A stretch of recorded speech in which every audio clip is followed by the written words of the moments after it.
अष्टम स्कंद, अष्टम अध्याय। प्रसंग है समुद्र से अमृत का प्रकट होना और भगवान का मोहिनी अवतार ग्रहण करना।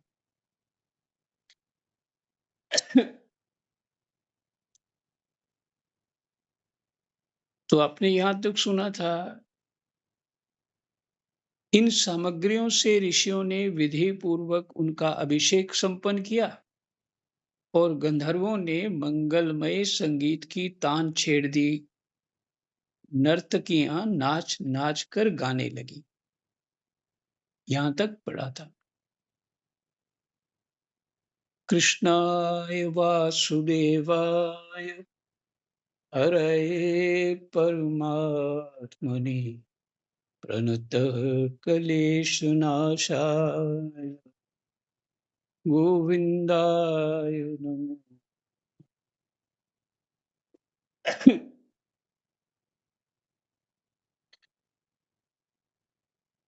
बादल संदेह होकर, राम राम। बादल सदेह होकर मृदंग डमरू डोल नगारे नरसिंगे शंख वेणु और वीणा बड़े जोर से बजाने लगे। बादल जो हैं, जिसको हम केवल मानते हैं कि ये भाष्प से बनते हैं, तो कह रहे वो सदेह होकर माने शरीर धारण करके मृदंग डमरू डोल नगारे नरसिंगे शंख वेणु और वीणा बड़े जोर से बजाने लगे। तब भगवती लक्ष्मी देवी हाथ में कमल लेकर सिंहासन पर विराजमान हो गईं। दिग्गजों ने जल से भरे कलशों से उनको स्नान कराया। आप हो सकता है आपको लग रहा हो कि बादल सदेह कैसे हो सकते हैं। ये जो कल्पना है जितने भी जगत की मनोमयी, स्वप्न में हम ही होते हैं तो कल्पना से क्या हो जाता है। तो जो बाहर का जगत भी परमात्मा के मन का मनोमय कल्पना।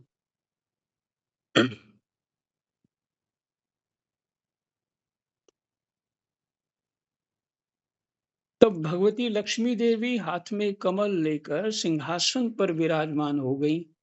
दिग्गजों ने जल से भरे कलशों से उनको स्नान कराया। उस समय ब्राह्मण गण वेद मंत्रों का पाठ कर रहे थे। समुद्र ने पीले रेशमी वस्त्र उनको पहनने के लिए दिए। वरुण ने ऐसी वैजंती माला समर्पित की। वरुण ने ऐसी वैजंती माला समर्पित की जिसकी मधुमय सुगंध से भोरे मतवाले हो रहे थे। प्रजापति विश्वकर्मा ने भांति भांति के गहने, सरस्वती ने मोतियों का हार, ब्रह्मा जी ने कमल और नागों ने 2 कुंडल समर्पित किए। इसके बाद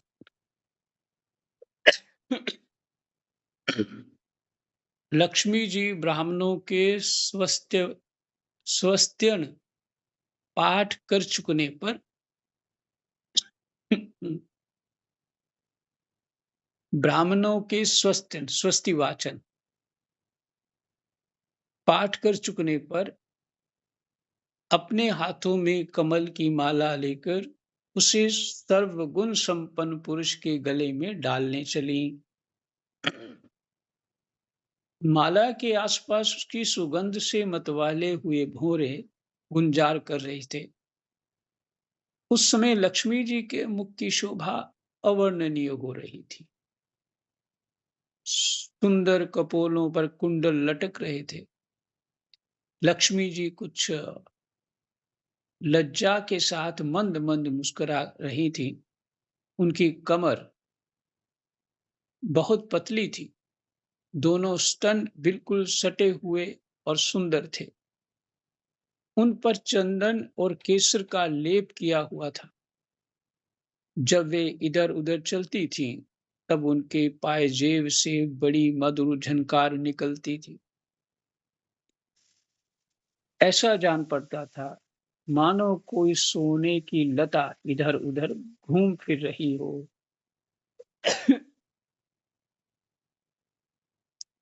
वे चाहती थी कि मुझे कोई निर्दोष और समस्त उत्तम गुणों से नित्य युक्त अविनाशी पुरुष मिले, तो मैं उसे अपना आश्रय बनाऊं, वरण करूं। परंतु गंधर्व, यक्ष, असुर, सिद्ध, चारण, देवता आदि में कोई भी वैसा पुरुष उन्हें ना मिला। वे मन ही मन सोचने लगी कि कोई तपस्वी तो हैं, परंतु उन्होंने क्रोध पर विजय नहीं प्राप्त की है। इन्हीं में ज्ञान तो है, परंतु वे पूरे अनासक्त नहीं हैं। कोई कोई हैं तो बड़े महत्वशाली, परंतु वे काम को नहीं जीत सके हैं।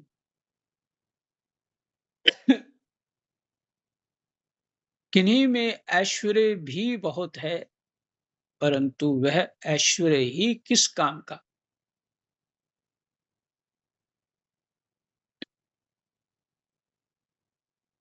जब उन्हें दूसरों का आश्रय लेना पड़ता है।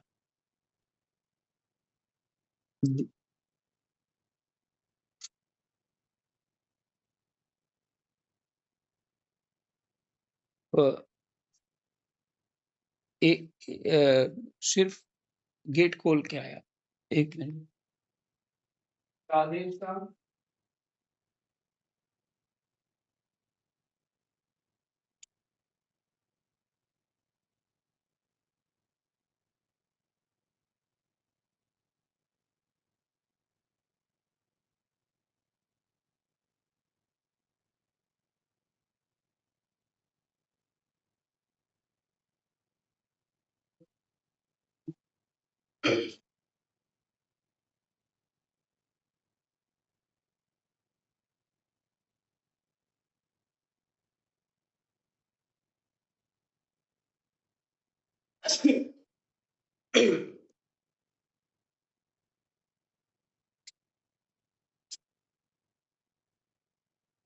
देखो, एक बात है, इसको समझना है।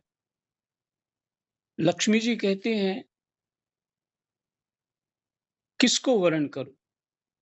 कोई तपस्वी तो हैं, परंतु उन्होंने क्रोध पर विजय नहीं प्राप्त की। लक्ष्मी जी को तप तो प्रिय है, पर क्रोध जो है उससे डरती। किन्हीं में ज्ञान तो है, परंतु वे पूरे अनासक्त नहीं हैं। पूरे अनासक्त होना, लक्ष्मी जी भी उनके पास पूरी अनासक्त हो जाना चाहती हैं। अर्थात लक्ष्मी जी दोषों को नहीं देखती, दोषों को पसंद नहीं करती। कोई कोई हैं तो बड़े महत्वशाली, परंतु वे काम को नहीं जीत सके। और काम तो भगवान की कृपा से ही जीत पाता है जीव, संभव नहीं है। इसे कितना भी कोई कुछ कहता रहे, इस सारे जो दोष बता रही हैं, ये साधारण नहीं। ये दोष कुछ ना कुछ अंश में सब में होंगे।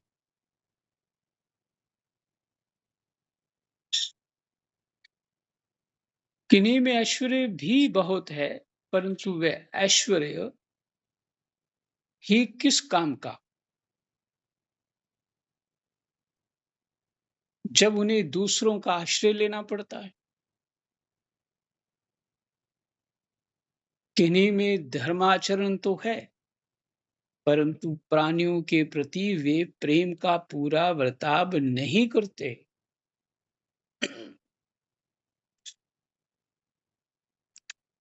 परंतु प्राणियों के प्रति वे प्रेम का पूरा बर्ताव नहीं करते। किन्हीं में धर्माचरण तो है, धर्म को तो अच्छा मानते हैं, लेकिन पूरा बर्ताव कब होगा? जब उसका ज्ञान होगा कि तुम जो व्यवहार कर रहे हो किसी दूसरे से नहीं कर रहे। ओत-प्रोत है जगत उस तत्व से, उस ब्रह्म से। कैसे संभल के करना है, इसे अपने को भी बचाना है और व्यवहार भी करना है। करते हुए दोष दृष्टि ना रहे। लेकिन केवल दो दृष्टि नहीं, यहाँ अपनी विवेक और ज्ञान काम आए।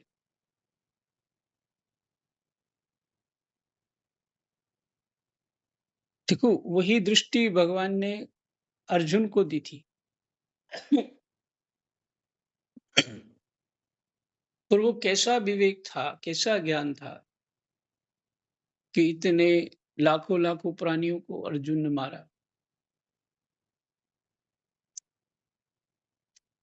तो ये जो बात है पूरी पूरी समझ में आनी चाहिए। व्यवहार तो हम करते हैं फिर भी बड़ा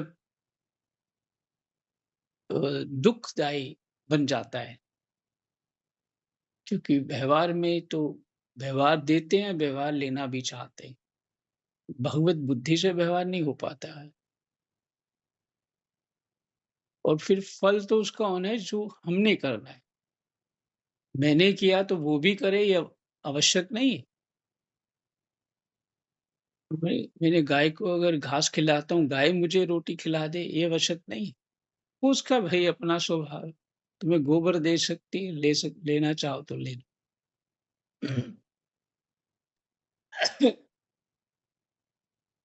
कहते हैं किन्हीं में धर्माचरण तो है, परंतु प्राणियों के प्रति वे प्रेम का पूरा बर्ताव नहीं करते। त्याग तो है, परंतु केवल त्याग ही तो मुक्ति का कारण नहीं है।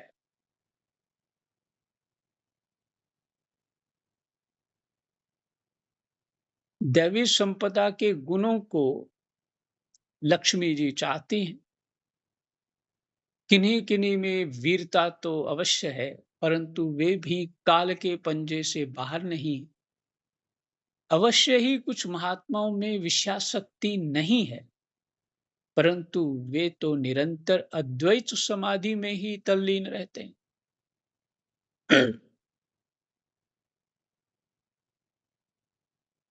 तो अद्वैत में रहेंगे, एकत्व भाव में रहेंगे, परमात्मा से जुड़े रहेंगे, तो लक्ष्मी की आवश्यकता ही नहीं पड़ती। किसी किसी ऋषि ने आयु तो बहुत लंबी प्राप्त कर ली है, परंतु उनका शील मंगल भी मेरे योग्य नहीं है। किन्हीं में शील मंगल भी है, परंतु उनकी आयु का कुछ ठिकाना नहीं। अवश्य ही किन्हीं में दोनों ही बातें हैं, परंतु वे अमंगल वेश में रहते हैं।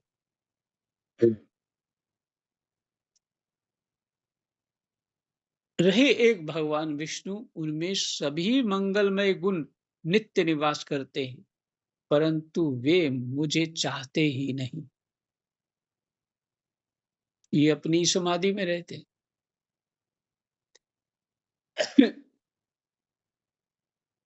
तो जो मुझे चाहता हो वही मुझे अच्छा लगेगा।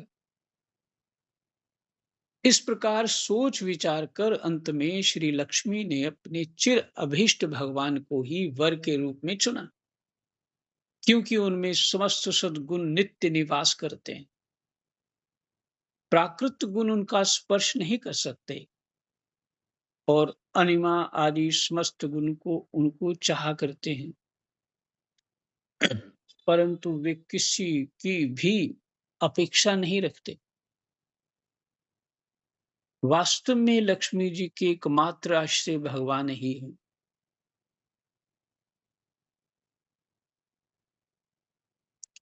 इसी से उन्होंने उन्हीं को वरण किया। फिर से प्राकृत गुण उनका स्पर्श नहीं कर सकते और अनिमादि समस्त गुण उनका चाहा करते हैं, परंतु वे किसी की भी अपेक्षा नहीं रखते। अनिमादि सिद्धियां जो होती हैं और समस्त गुण और भी वो भगवान की चाह करते हैं, परंतु वे किसी की भी अपेक्षा नहीं रखते। अपेक्षा मैंने ये आवश्यकता आपकी। वास्तव में लक्ष्मी जी के एकमात्र आश्रय भगवान ही हैं। इसी से उन्होंने उन्हीं को वर्ण किया। थोड़ा ध्यान दीजिए, ये लक्ष्मी जी हैं।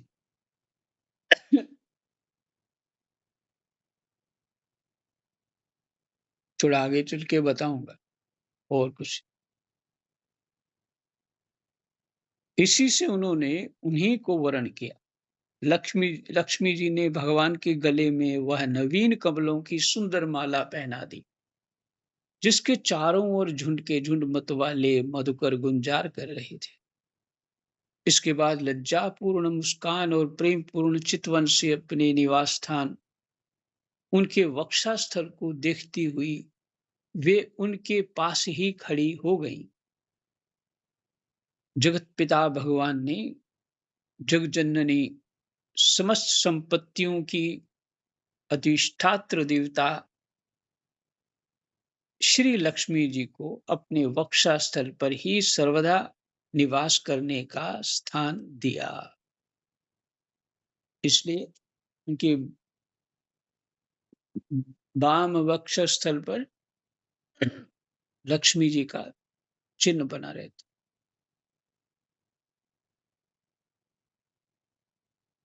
लक्ष्मी जी ने वहां विराजमान होकर अपनी करुणा भरी चितवन से तीनों लोक लोकपति और अपनी प्यारी प्रजा की अभिवृद्धि की।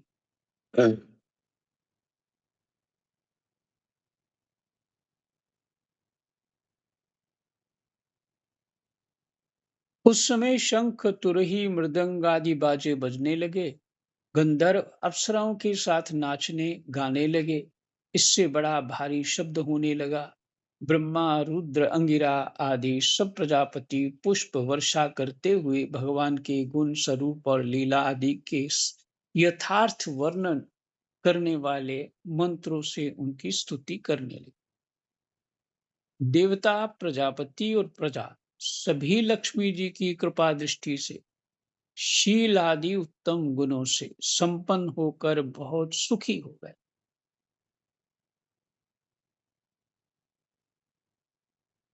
देवता प्रजापति और प्रजा सभी लक्ष्मी जी की कृपा दृष्टि से शील आदि उत्तम गुणों से संपन्न होकर बहुत सुखी हो गए। परीक्षित, इधर जब लक्ष्मी जी ने दैत्य और दानवों की उपेक्षा कर दी, तब वे लोग निर्बल, उद्योग रहित, निर्लज्ज और लोभी हो गए।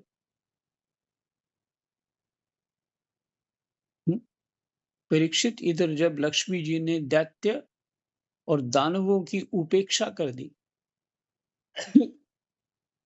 तब वे लोग निर्बल, उद्योग रहित मैंने आलसी, निर्लज्ज और लोभी हो गए। इसके बाद समुद्र मंथन करने पर कमल नयनी कन्या के रूप में वारुणी देवी प्रकट हुई। भगवान की अनुमति से दैत्यों ने उसे ले लिया।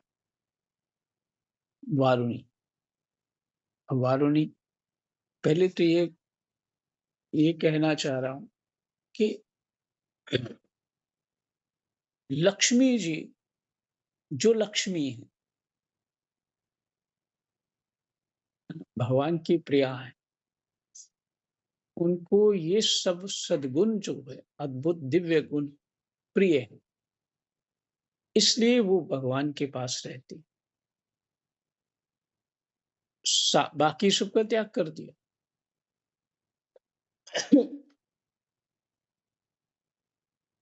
इन इन गुणों के अतिरिक्त जो लक्ष्मी चाहती हैं, ऐसे गुणों के विपरीत जो अवगुण हैं और फिर भी उनके पास धन होता है, माने लक्ष्मी होती है, वो लक्ष्मी नहीं कुलक्ष्मी होती है, जो क्लेश उत्पन्न करती है, वो कुलक्ष्मी होती है, क्लेश उत्पन्न करती है।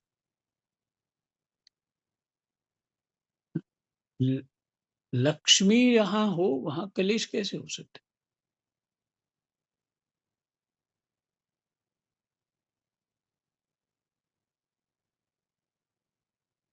अब जो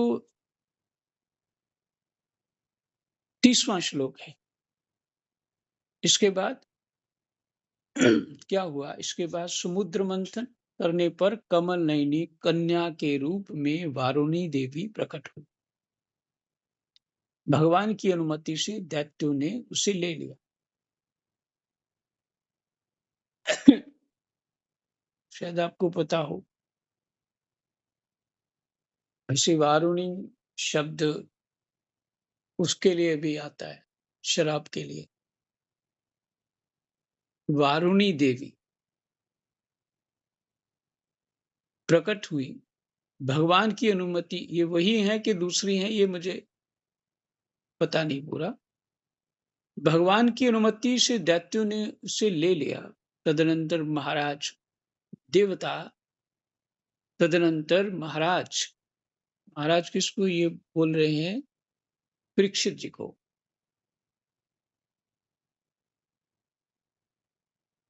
देवता और असुरों ने अमृत की इच्छा से जब और भी समुद्र मंथन किया, देवता और ये असुरों ने अमृत की इच्छा से जब और भी समुद्र मंथन किया, तब उससे उसमें से एक अत्यंत अलौकिक पुरुष प्रकट हुआ।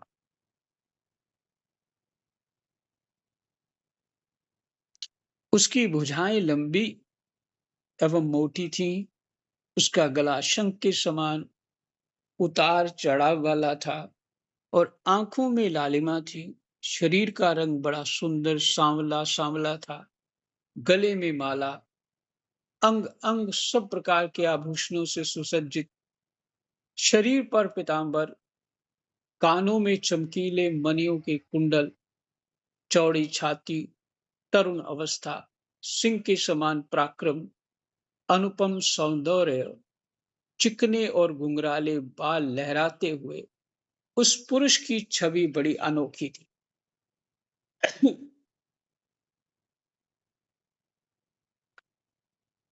उसके हाथों में कंगन और अमृत से भरा हुआ कलश था। वह साक्षात विष्णु भगवान के अंशांश अवतार थे। वे ही आयुर्वेद के प्रवर्तक और यज्ञ भोक्ता धन्वंतरी के नाम से सुप्रसिद्ध हुए। जब दैत्यों की दृष्टि उन पर तथा उनके हाथ में अमृत से भरे हुए कलश पर पड़ी, तब उन्होंने शीघ्रता से बलात् उस अमृत के कलश को छीन लिया।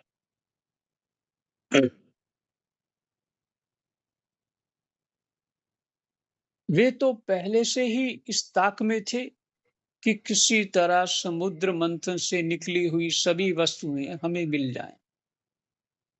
जब असुर उस अमृत से भरे कलश को छीन ले गए, तब देवताओं का मन विषाद से भर गया।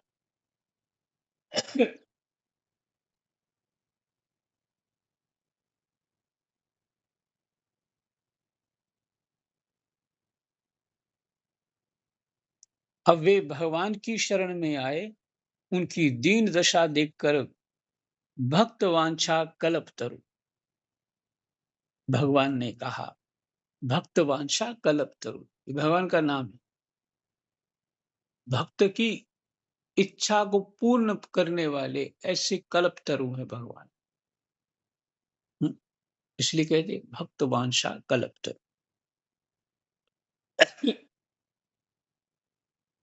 कल्पतरु मैंने कल्पतरु के पास जाते हैं, स्वर्ग में है वो वृक्ष, और उसको फिर देवता ही मानेंगे, वृक्ष तो नाम का ही है वो, जो भी माँगेंगे वो दे देगा। इसलिए भगवान भक्त जो भी माँगता है भगवान से, भगवान देते हैं। उनकी दीन दशा देखकर, देखिए, दीन दशा देखकर, दे देखकर उनका उनकी जो, अब तो कोई जिसके लिए वो कर्म कर रहे थे, अब असहाय हो चुके हैं ना देवता, क्योंकि दैत्यों ने छीन लिया। तो इस समय भगवान से उन्होंने प्रार्थना की। भगवान ने कहा, देवताओं तुम लोग खेद मत करो, मैं अपनी माया से उनमें आपस की फूट डालकर अभी तुम्हारा काम बना देता हूं। परीक्षित, अमृत लोलुप दैत्यों में उसके लिए आपस में झगड़ा खड़ा हो गया। सभी कहने लगे, पहले मैं पीऊंगा, पहले मैं, तुम नहीं, तुम नहीं। उनमें जो दुर्बल थे, वे उन बलवान दैत्यों का विरोध करने लगे। जिन्होंने कलश छीनकर अपने हाथ में कर लिया था, वे ईर्ष्यावश धर्म की दुहाई देकर उनको रोकने और बार बार कहने लगे कि भाई, देवताओं ने भी हमारे बराबर ही परिश्रम किया है, उनको भी यज्ञ भाग के समान इसका भाग मिलना ही चाहिए, यही सनातन धर्म है। अच्छा, दैत्य लोग भी सनातन धर्म की दुहाई देते हैं। इस प्रकार इधर दैत्यों में तू मैं, सनातन धर्म मैंने प्रकृति का नियम जो है, प्रकृति का ही नियम जो है वो सनातन है। है? इसलिए वो सनातन धर्म कहा कि उस प्रकृति के नियम को के विरुद्ध चलोगे तुम, तो ठीक वो फिर तो परिणाम अच्छा नहीं हो। इस प्रकार इधर दैत्यों में तू मैं हो रही थी, और उधर सभी उपाय जानने वालों के स्वामी चतुर शिरोमणि भगवान ने अत्यंत अद्भुत और अवर्णनीय स्त्री का रूप धारण किया। शरीर का रंग नील कमल के समान श्याम एवं देखने ही योग्य था। उस स्त्री का अंग प्रत्यंग बड़े ही आकर्षक थे, दोनों कान बराबर और कर्णफूल से शोभित थे। सुंदर कपोल, ऊंची नासिका और रमणीय मुख, नई जवानी के कारण स्तन भरे हुए थे, और उन्हीं के भार से कमर पतली हो गई थी।